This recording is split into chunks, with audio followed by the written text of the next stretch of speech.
You're watching ACT.tv. I'm Julianna Forlano. Over the weekend, as protesters took to the streets to demand justice for George Floyd and other Black victims of white supremacist murder, police all over the country tear-gassed protesters, drove vehicles through crowds, opened fire with non-lethal rounds on journalists. Today we hear about what's new and what's on par for the course for this weekend's police brutality. Joining us to talk about this, Nelini Stamp. Nelini is the National Director of Strategy and Partnerships at the Working Families Party. For over 10 years, she has worked to build the multiracial, economically just society through progressive electoral campaigns nationwide and abroad. Nelini, thank you so much for joining us today. Thank you for having me. It's a pleasure to be here. You were at the protests for the past few days. Can you tell us where you were and what was your experience there? Yeah, I live in Brooklyn, New York, and so I have been going to the variety of protests here in New York, and it's been amazing to see just like thousands of people come out in the middle of a pandemic, keeping safe, and people are doing stuff like mutual aid, making sure there are hand sanitizers, giving out masks, giving out gloves to people in a safe manner. The only times I have ever felt unsafe is when the NYPD has done stuff like driven through our crowds. Like on Saturday, I was there on Flatbush. I was luckily out of the way.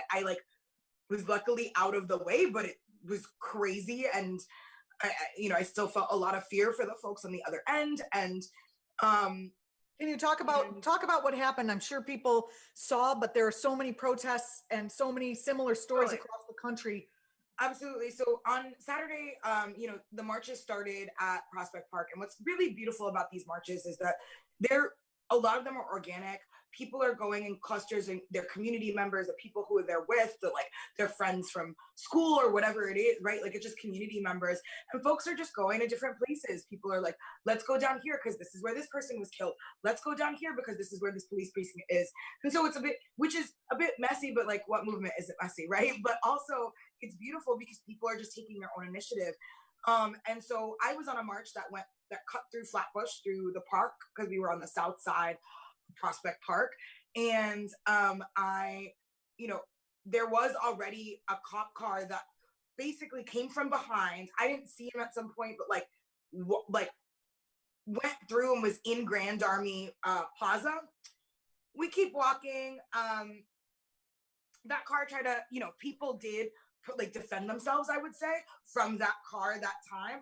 So we keep walking, and then we're on Flatbush.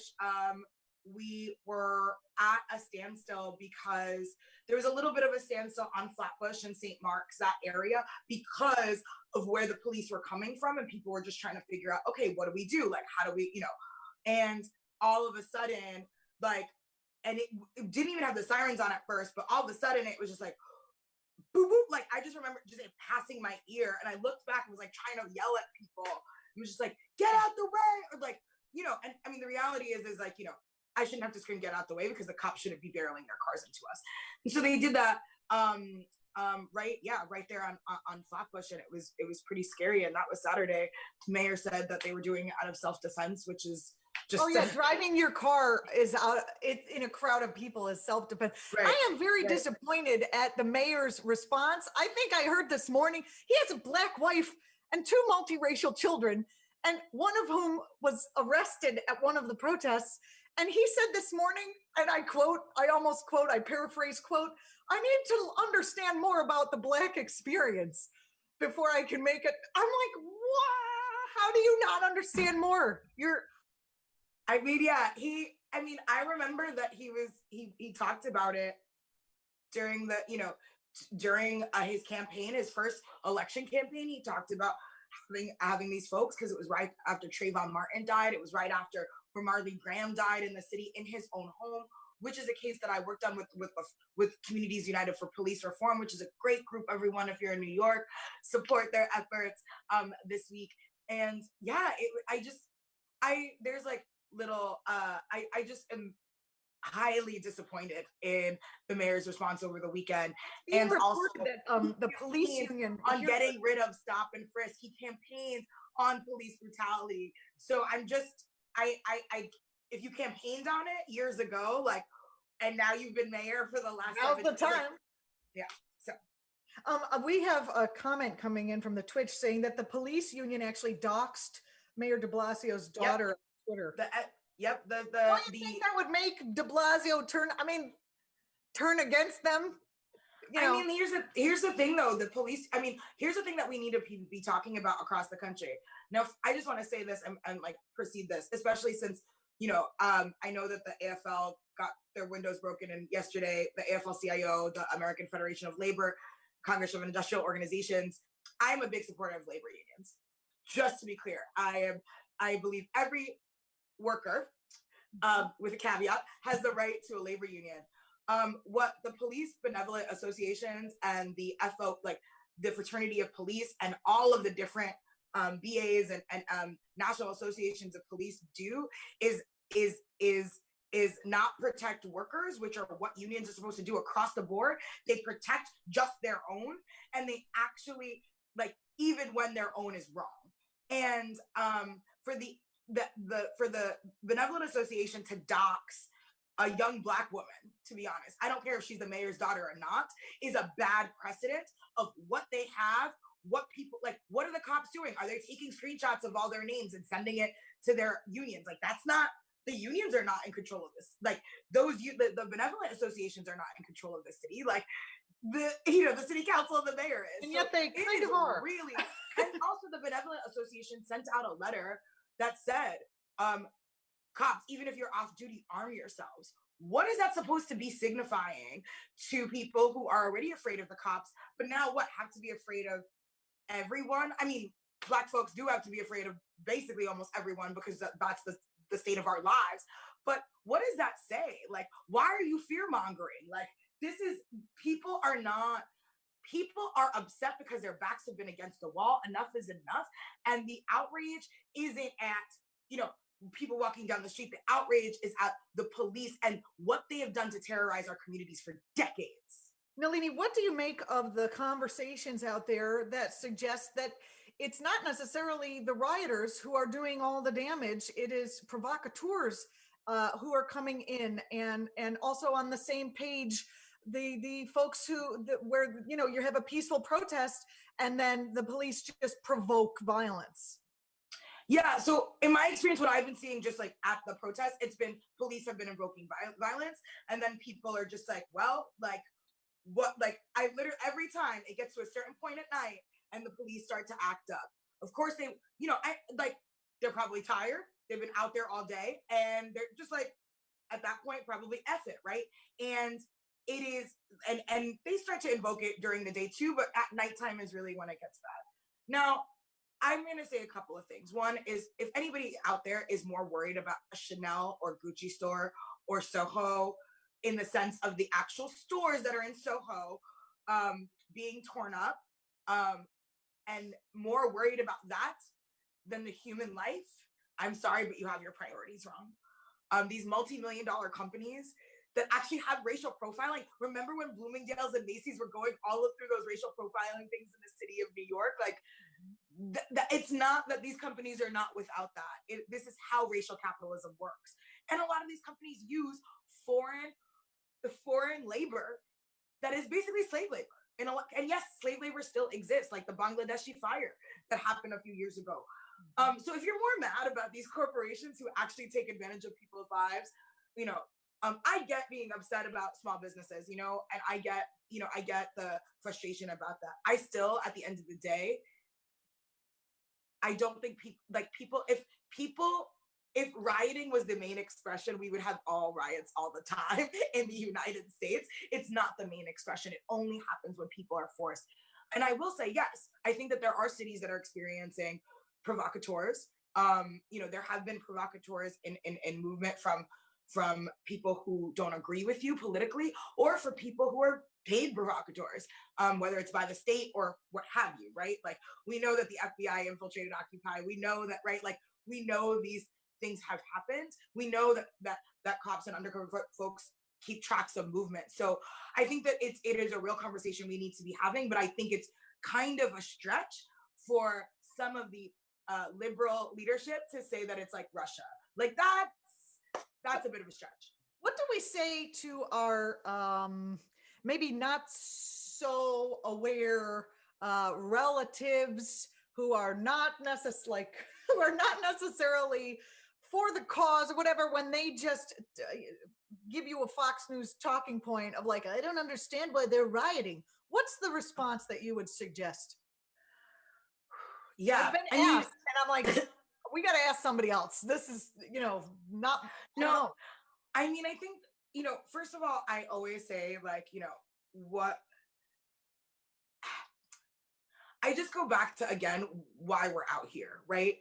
The commentators on Fox, even CNN, whatever network, right? Like the big networks can say, can say a lot of stuff and spin a lot of the ways that they want. But if we just take a step back and just say, if you saw the video, I honestly never watched the videos. Like, I don't know if I ever will. I saw the Ahmaud Arbery one. I couldn't really handle more, and it's just been years of this, and particularly with social media. But it's like if they've watched the video, if they've heard the stories, I would say listen to their families. Like, stop listening to like this person's hot take on it. Like, listen to the families, because they are out there and they are saying stuff. Breonna Taylor's mom is out there talking about how she wants justice for her daughter, rightfully so, who was a frontline worker during this COVID, health crisis. George Floyd's brother is on there and is saying he wants justice and is crying his eyes out. And it's just, so their families are out there, and more often than not, they are speaking and they are talking. And so listen to those stories. And then the other thing I would just say is like, I think people automatically get into heated arguments, and I get it. If there is patterns and trends in your family, but like, try to just like take a breath before you talk to your family and engage and ask questions, right? Ask questions of why they believe the Fox News person as opposed to this, right? Just start to actually like fact finds, like, like think that we're all in college doing some research paper or high school, what have you, and like treat it that way and try to take the familial stuff out of it. Unless, to those who have members of their family that are, especially Black folks who have members of the family that aren't Black, that could be hard. And I get that because I resonate. I found that showing people who aren't necessarily on the internet or social media savvy what's really going on helps, because it seems like, as I was saying before, the mainstream media basically is like, look, this is a car on fire from yesterday, as opposed to like right now there are 800 people doing a peaceful die-in on 6th Avenue and calling for justice and holding hands and taking care with rubber gloves and taking care of each other.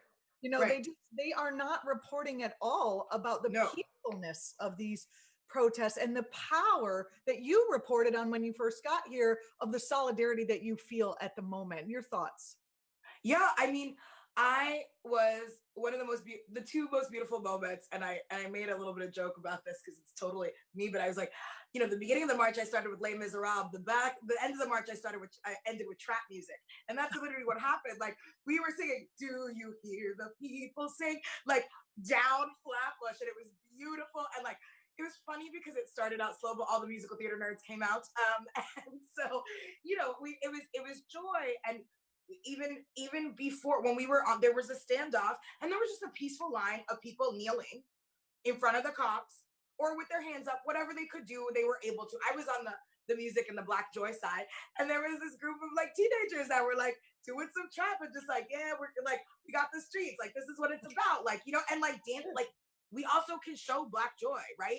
And like that's what's needed sometimes. And it was a beautiful moment. And of course, what messed it up, I didn't see no cameras around there.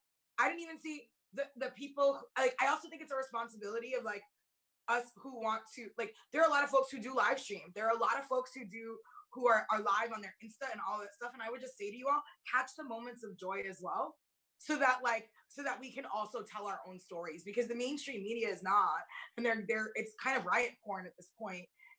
It's just like, look, everything's on fire, everything's on fire, everything's on fire. And I'm like, nobody caught nobody 500 people singing Les Miserables on Flatbush Avenue.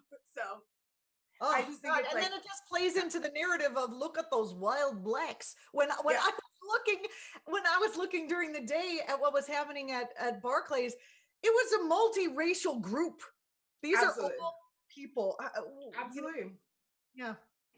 And then, yeah, and that's the thing too, is like people are, I think people are not reporting with nuance, and we also have to talk about it like, and this is more to the people like on social media and other things with nuance. We need to say like it was a multiracial. We need to report our own stories. If they're not going to do, if the mainstream media is not going to do it, we need to report our own stories, which means we need to be making sure that folks are catching different aspects of it. Like, it was a really beautiful moment yesterday where, I mean, not yesterday, I don't know what day it is, Saturday, where we, and there was this entrance of this big park in Brooklyn, Prospect Park, and we just had like they put the community members put barricades around, like the police barricades, and just moved them, and people had to sit in, and people were just like, and then the rest of the folks who like couldn't sit or couldn't be close because immune or what, people have lots of reasons, especially right now in New York, to not be too close to each other.